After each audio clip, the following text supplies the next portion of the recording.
I want to talk to you about this number. It's big. And if we're talking about public support for a public policy or the efficacy of a new vaccine, this is the kind of number that really gets researchers excited, and I know because it got me excited. So I want to tell you about how we got it. It all started when I was in undergrad. I lived in an all-boys dorm, and wanting to be upstanding members of our campus community, we organized a blood drive. Now, I wasn't out at the time, so it was a little uncomfortable when a nurse told me that I couldn't donate blood because I'm gay. Now, to be fair, Canadian Blood Services disagrees with this characterization. They insist, but Rob, it's not because you're gay, it's because you recently had sex with another man. And I know what you're thinking. Maybe not so different, those two things. But regardless of what you call it, sexually active gay men cannot donate blood in Canada today. And this is perhaps one of Canadian Blood Services and Héma-Québec's more controversial policies.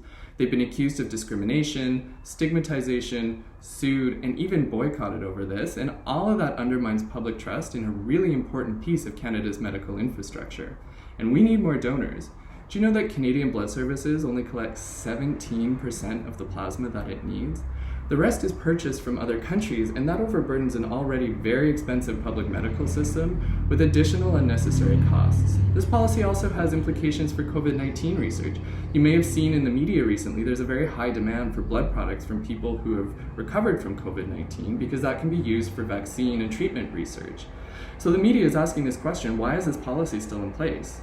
Well, changing it is difficult, and undiagnosed HIV is a real concern, and so we need to get this right because donated blood is transfused into Canadian patients every single day. The problem is we're responding to that risk by only screening for the gender of sexual partners.